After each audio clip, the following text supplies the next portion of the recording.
जय जगन्नाथ बंधुगण लीना एंड सानू ब्लॉग को आपण मानक स्वागत।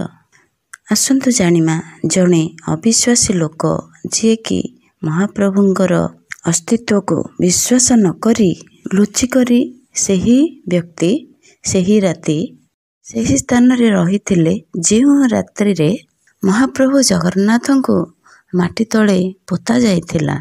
कौन हैला तापरे आसंतु जानिमा गुप्त रहस्य।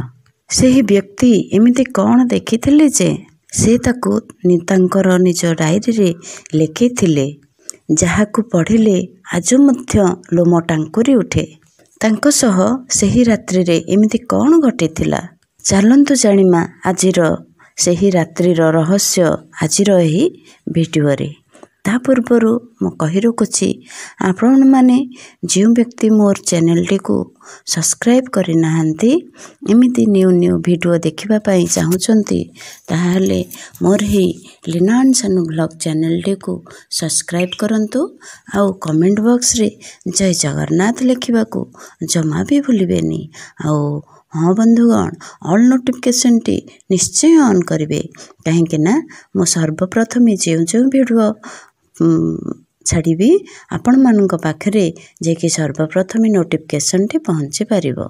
आपण माने तो समस्ते जानिथिबे प्रति 12 वर्ष रे थरे पुरी जगन्नाथ मंदिर रे 3 विग्रह को बदला जाए नुआ विग्रह स्थापना करा जाए, जहाकू आमे नवकलेवर बोली कहि थाओ। आउ सेही पुराना 3 विग्रहंकर कौन हुए कौन आपण माने जानिछंती कि? नवकलेवर अनुभूति आज भी शुणिले देह शीतई उठी थाए।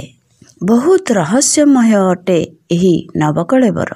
कोइली वैकुंठ सेही स्थान जेउठारे 3 विग्रहंकर पुराना शरीर को माटी तले पोता जाई थाए। एहा परे मंदिर भितरे 3 विग्रहंकर नुआ प्रतिमा प्रतिष्ठा करा जाई थाए। पुराना विग्रहरु नुआ विग्रहंक मध्य को ब्रह्म पदार्थ को अणा जाई थाए। कोइली वैकुंठ को पुराना विग्रह को नेबा दायित्व दहितापति मानकर थाए।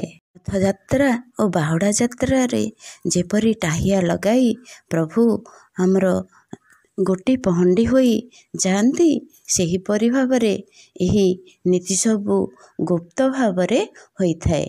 महाप्रभु सेही परि भावरे गोटी पहंडी होई टाहिया लगाई जाई थांते, किंतु एही नीति संपूर्ण गुप्त भावरे होई थाए। कोइली वैकुंठ को पुराना विग्रह को नेबा दायित्व दैतापाती मानकर थाए, जो माने प्रभु जगन्नाथंकर अति निकटतर। सेमानंक छड़ा अन्य कौनसी सेवक एहाकु देखंती नहीं। कहा जाए कि यही घटना को जदि कही जीवित लोक स्व चक्षुरे दर्शन करिथाए ताहार मृत्यु सुनिश्चित होइथाए। एहाकु नेई एक सत्य घटना मध्य रहिअछि। एबे चलंतु जानिमा एही सत्य घटनाटी उपरे। एही कथा 1969 मसीहार कथा।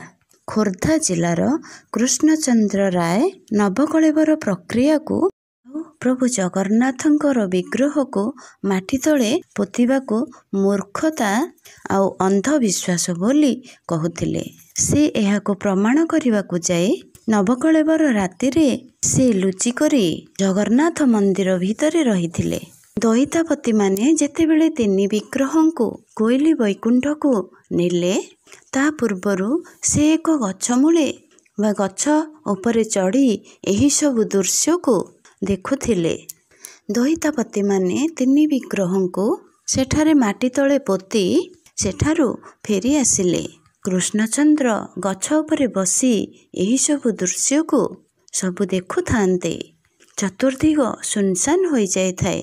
हठात से किछि महिला मानकर कांदिबार स्वर सुनिबा को पाइले। विभिन्न प्रकारर भिन्न भिन्न प्रकारर आलोकर रंग तांको देखिबा को मिलिला। से एहा देखि हतबाक आश्चर्य होई गले। एमिति लागुथुला जेमिति अदृश्य शक्ति माने विरहरे क्रंदन करुछन्ति। कुहा जाए एही नवकलेवर समग्र पुरी रे ସମଗ୍ର ପୁରୀ ସହରର ବିଜୁଳିବତୀ କାଟି ଦିଆଯାଇଥାଏ। ମାନ୍ୟତା ଅଛି ସମଗ୍ର ଦେବୀ ଦେବତା ମନ୍ଦିରରୁ ବାହାରି କ୍ରନ୍ଦନ କରି କରି ମହାପ୍ରଭୁଙ୍କ ନିକଟକୁ ଯାଇଥାନ୍ତି ଆଉ ମହାପ୍ରଭୁଙ୍କର ଅନ୍ତିମ କ୍ରିୟାରେ ଯୋଗଦାନ କରିଥାନ୍ତି। ପୁରୀ ସହରର ବହୁତ ଲୋକ ଏହାକୁ ଅଙ୍ଗେ ମଧ୍ୟ ଲିଭାଇଛନ୍ତି। ଯେତେବେଳେ ଦେବୀ ଦେବତାମାନେ ମନ୍ଦିରରୁ ବାହାରି ଜଗନ୍ନାଥ ମନ୍ଦିର ଆଡ଼କୁ ଯାଆନ୍ତି ସେତେବେଳେ ସେହି ବାଟ ସୁଗନ୍ଧିତ ମହକରେ ଭାସି ଉଠୁଥାଏ। ତାଙ୍କର ପାଦର ରୁଣୁଝୁଣୁ ଶବ୍ଦ ମଧ୍ୟ ବହୁତ ଲୋକ ଶୁଣିଥିବାର ବା ଅନୁଭବ ମଧ୍ୟ କରିଛନ୍ତି।